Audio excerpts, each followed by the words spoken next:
I closed my eyes and tried to breathe. I was okay. It was just a noise. I wasn't in danger. I was just in the kitchen. I looked down to see the blood now coating my hand. I had managed to slice my finger when I dropped the knife. I could hear the snickering from the other servants in the kitchen. They liked to make loud noises just to get a reaction from me. They liked to do anything that made me cringe and shut off for a moment. It was common knowledge in the pack house that I was not only wolfless, but I had killed my stepmother, the beloved Luna in the pack. At least that's what Kinsley, my half-sister, and now the Luna, had told everyone after it happened. My dad, who had never loved me, threw me in the dungeons for years when Kinsley had told him I was the one responsible. I never was able to keep track of time down there, so I'm not sure how long it really was, but it was long enough to know that I had missed out on a lot of my life. I mean, even before that Kinsley told everyone that I had killed her mother, so I was bullied. Everyone knew that my mother had died shortly after giving birth, which I was once again blamed for, and that my father, the alpha of our pack, had no interest in me. I mean, I was his mistress's daughter. He already had an heir. He didn't need or want me, and it showed. Grace. A voice snapped me out of my thoughts. I looked up at Kathy. Kathy was in charge of all the servants in the house. My mother has supposedly entrusted me with her when she died, but there wasn't an ounce of affection in her eyes. I was just another servant, regardless of who my father was. I had had chores from the time that I could walk, but they always took me twice as long because Kinsley liked to mess up whatever I was doing. If I was cleaning the floors, she'd come in and get mud on them. If I was cooking, she'd change the temperature of the oven so my food wouldn't cook or would burn. The list would go on, always getting me in trouble. Always. Making me look incompetent. But I was not incompetent. I learned how to guard my work, so it wasn't messed with. I sat next to the stove, or pretended I didn't know she was there, so I could fix it immediately. I always knew when Kinsley was around. She was what everyone wanted to be. People envied her. Girls wanted to be her, and boys wanted to be with her. Her long black hair reached her hips, and her eyes were the same blue as mine, but on her they were stunning. Our eyes were the only thing about us that was similar though. She had beautiful olive skin and had filled out in all the right places. I was pale and basically a stick with pale blonde hair, but I guess that's what happens when you aren't fed properly for years. I learned quickly it was better to just keep quiet than to complain. Complaining only made things worse, my ribs could attest to that. I wore long sleeves to hide the bruises that often littered my body. Everyone knew what was happening to me. Ever since my father died, and Kinsley became Luna, she had made it an open invitation for me to get knocked around, scolded, or verbally abused. Her husband, if possible, was even more aggressive. I hated the pair of them.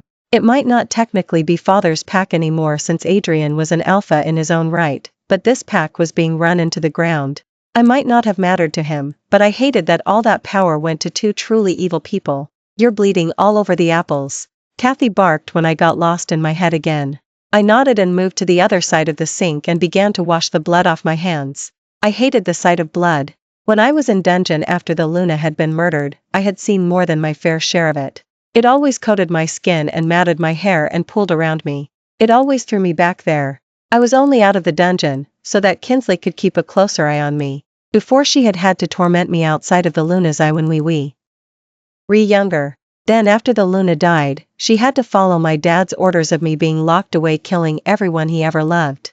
But when he died, she had free reign. She wanted my punishments to be public. It wouldn't be real if it wasn't in front of people. I was a part of a show that I never auditioned for, but Kinsley and Adrian made sure I knew my place. And that was the lowest of the low on stage for everyone to see. I didn't bother wrapping my finger. I didn't heal as quickly as the other werewolves I knew, but it had already stopped bleeding, and that had to be good enough for me because I wasn't allowed to treat my injuries no matter how they occurred according to Kinsley's stupid rules.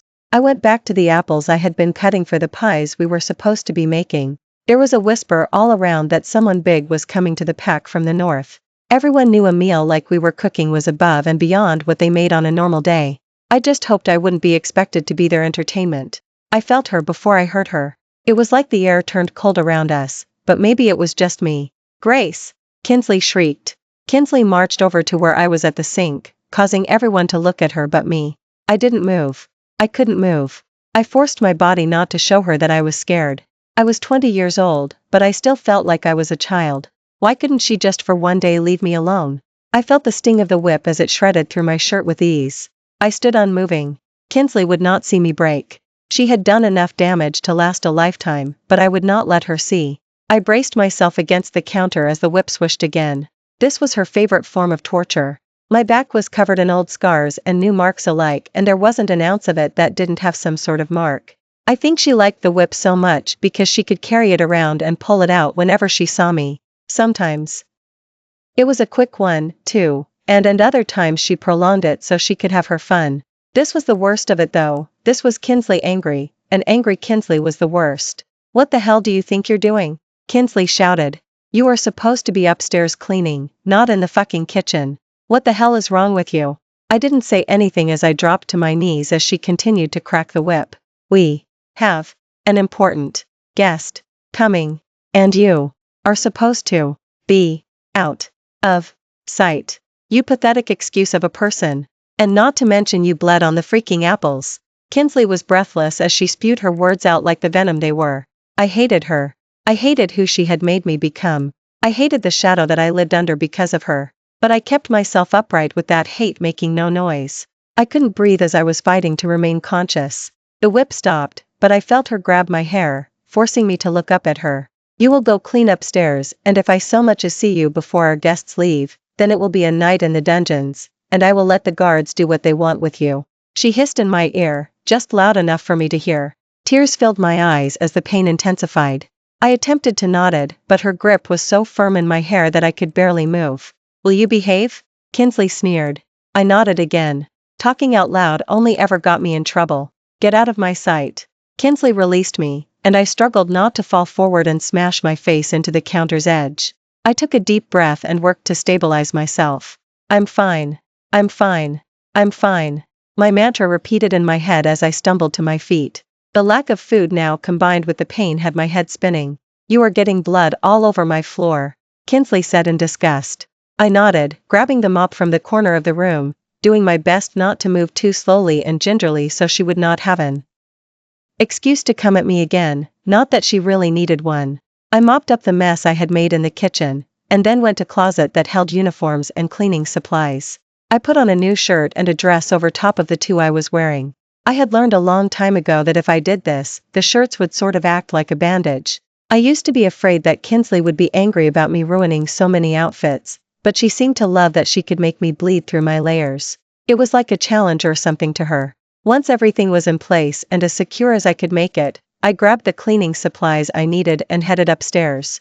The stairs were much worse than I imagined them to be, and I was panting by the time I reached the top, my eyes filling with tears that I couldn't fight anymore. I ducked into the first room on the right. It was a sitting area that was rarely used, but sometimes if we had guests it was available to them, so I figured I would start there. I let the large mahogany door shut behind me, and I immediately gave in to my need to make myself as small as possible. The pain was excruciating, and my head was spinning, and for just a moment I wanted to just let myself feel it, to let myself cry. I had only been crouched for a moment when I heard movement on the other side of the room. My panic immediately ensued, realizing I had walked in on someone utilizing this space, not the empty room I had assumed it to be. I heard a glass get set on the side table, but didn't move. Terror filled me more. "Well, stand up," a voice I didn't recognize called out from across the room. "And tell me who you are." My eyes widened as I looked up at him. He had chocolate brown hair and a light tan and sharp green eyes. He was young, maybe in his early to mid-20s. I struggled to bring my breathing back to normal. He was the most handsome man I had ever seen, and all I could think was that I wanted to run my fingers through his hair. I forced myself to stand and wiped away my tears. This man didn't know me. He didn't need to see my troubles. I would be in so much trouble if anyone found out I had crossed his path. I could only guess he was with the visitors I was told to stay away from. The door behind me opened. Alpha Adrian was smiling, looking at the man now standing before us both, but his face fell the second his eyes landed on me, shock and disgust filling his gaze. "Alpha King Reese." Adrian attempted to mask his disgust. "I must apologize. This foolish servant didn't realize we would be meeting here." I nodded meekly. This was the Alpha King. Nothing good could come from me stumbling through here. Adrian grabbed me roughly by the shoulders and started to move. "She will be going now. She can speak for herself." The Alpha King's aura made us both freeze. "What's your name, girl?" I didn't move. Adrian was standing between me and the Alpha King, his hand still tight on my shoulders. I swallowed. Speaking only ever got me in trouble. There wasn't a chance I would say a word in front of Adrian. She's mute. Adrian growled, annoyed. He had to speak for me, even though it was his rule. He turned us back around to face the Alpha King. Even as powerful as Adrian was, he didn't think it was wise to have his back to the king. I watched the Alpha King sniff the air, and I tried not to cringe at the thought. She has no scent. The Alpha King frowned as he looked at me intensely, like I was somehow tricking him. She has no wolf. Adrian answered, his tone bored. There was nothing he hated more than talking about me. Completely worthless is what she is. The Alpha King's frown deepened in confusion as he studied me. I stood there silently trying to pull myself together. I refused to cry. I met his eyes as he searched for answers that I couldn't give. I told you to stay out of sight.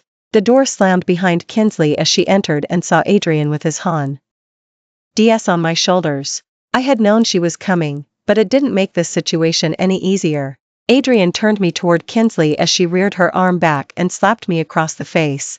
My cheeks immediately heated with embarrassment, and this time I couldn't hold back the tears. I watched her arm rear back again so she could get more force, but before she could, the Alpha King interrupted. What are you doing? His voice held mild interest, but his face was blank, and I found myself dying to know what he was thinking. Putting this bitch in her place. Kingsley seethed, but her hand didn't continue forward. Do you treat all your servants like this? The Alpha King's voice was calm, but there was something underlying in his tone that I didn't know what to do with. His face was still passive, but there was a part of me that thought he might care. He wouldn't be asking the question if he didn't, right? Kinsley, being the drama queen she was, immediately burst into fake tears. I'm so sorry. I'm just a little on edge. Emily killed my mother and seeing her is just so hard. She is just simply paying for her crimes, but I shouldn't have lost my temper just now. I was just so worried she would try to hurt you as well. More tears filled my eyes, and I cried silently, but I didn't dare move. I never killed my stepmother. She was the only person who had ever been kind to me. Why would I have killed her? The thought made my heart hurt, but the accusations were nothing I hadn't heard before. Get out, Grace. You are making Kinsley upset. We will address this later. Adrian snarled. The Alpha King hummed. She killed your mother? She looks to be what, 16? 18? Didn't your mother die years ago? I stood frozen in my spot, not daring to look up or even breathe. Kinsley also seemed to be struck speechless. It was rare for her to ever be called out. She died 6 years ago. Kinsley finally answered after a long moment. Grace was 14. Old enough to know better. I see. I looked up from the spot on the ground I was staring at and found the Alpha King's eyes staring at me attentively. I couldn't make him see that I was set up. I would never win that battle. No one ever believed me. It was best to exit now before my punishment got worse. I nodded my head once and started to move toward the door. I'd actually like to take her back to the north with me. The Alpha King declared, the tone of his voice dared them to challenge him. This matter should have been addressed with me when it happened. I do not take kindly to those who do not follow protocols. I froze. What did he mean he wanted to take me back north? Did he want to punish me himself? Another round of unknown time in a dungeon? No. I can't go through that again. I felt my body start to shake from fear or pain, I wasn't sure which, but it didn't matter. What would you want with a murderer? Kinsley asked, but it was more of a demand, clearly not hearing the challenge in his voice. I'd like to think of it as more of a peace offering. You have no need to keep a murderer in your ranks, and I think I can find a use for her. We have plenty of roles that need filled. The Alpha King's voice was calm and he was speaking to them, but he never took his eyes off me. There was a fire in the look he was giving me. I don't like repeating myself, but this matter should have been brought to me when it happened. I wondered if he believed Kinsley's story because the thought of him believing it made me feel sick. I wondered how much worse going with the king would be than my current situation. Adrian was strong, but the Alpha King's body was clearly something he had worked on. His aura was also stronger than Adrian's, and it made it even harder to breathe. I reached for the wall, trying to steady myself. I didn't know which answer would be worse, but going with the Alpha King terrified me. Do we require a peace offering? Adrian hummed. I knew what he was thinking. He was reluctant to let go of his favorite punching bag, aka, me. We do, indeed. The king smirked, and I tried to steady my breathing. This could not be happening before we can even begin negotiations, but I'm sure we will reach an agreement. Then I guess we have a deal, Alpha Reese. I stood outside the packhouse waiting for Grace. I didn't like that she was out of my sight already and I had only just met her.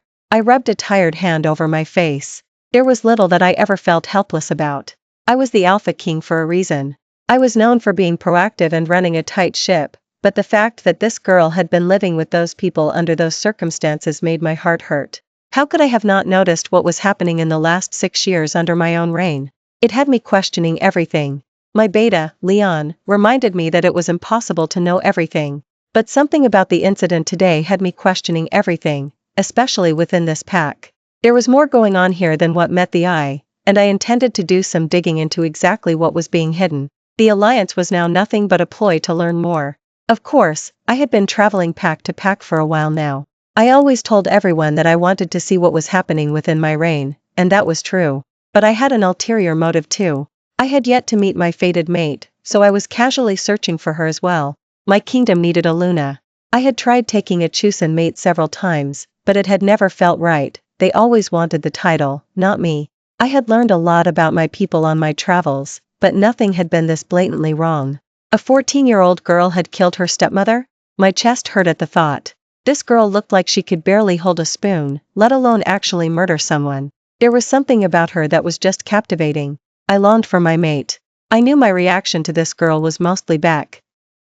As I was lonely, but I would feed into it a little. This girl would give me something other than war to focus on, and I could let the anger in me simmer down knowing she was coming with me. I looked up as I heard yelling coming from within the house. I recognized Luna Kinsley's screech directed at Grace, the mute girl who would be coming home with me. God, what was I doing here? The front door opened, and my simmering anger reaches a boiling point as I see that Luna Kinsley has a tight grip on Grace's arm. Grace's blonde hair, which had been in a loose ponytail at the base of her neck when I had seen her 5 minutes ago, now was sticking out in every direction. Her pale face looked, if possible, paler, but her expression gave nothing away to how she was feeling. Alpha Adrian stood at the top of the stairs to the pack house, but did not approach me with Luna Kinsley and Grace. However, I noticed the way his eyes never left Grace. The way his gaze raked her body. I suppressed a growl and forced my expression to remain stoic. My wolf was going crazy in the back of my head. I was getting her the hell out of here. Alpha Reese, Luna Kinsley smiled, leading Grace over to me. I really don't mind keeping her here. I in no way want to inconvenience you. She batted her eyes at me in a way that I was sure was supposed to be flirtatious, but it just made me feel sick. No inconvenience at all. I assured her in my most, is that all you have? I frowned, my attention now on Grace as my wolf paced uneasily in the back of my mind. She was only carrying a single bag that looked like it had to be 100 years old and had been through war. The handle was all but falling off, and bag itself was maybe the size of a larger purse that looked to be practically empty. Grace nodded. It was the first direct answer I had received from her, and my heart did a weird flutter at it. Okay then, I answered, reaching my hand out for her. Let's go. Grace nodded again, reaching for my hand. It was so small in mine, it made me feel sick.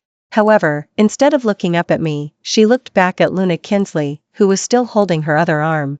Is there a problem, Luna? I asked coldly, finally showing my displeasure over the whole situation.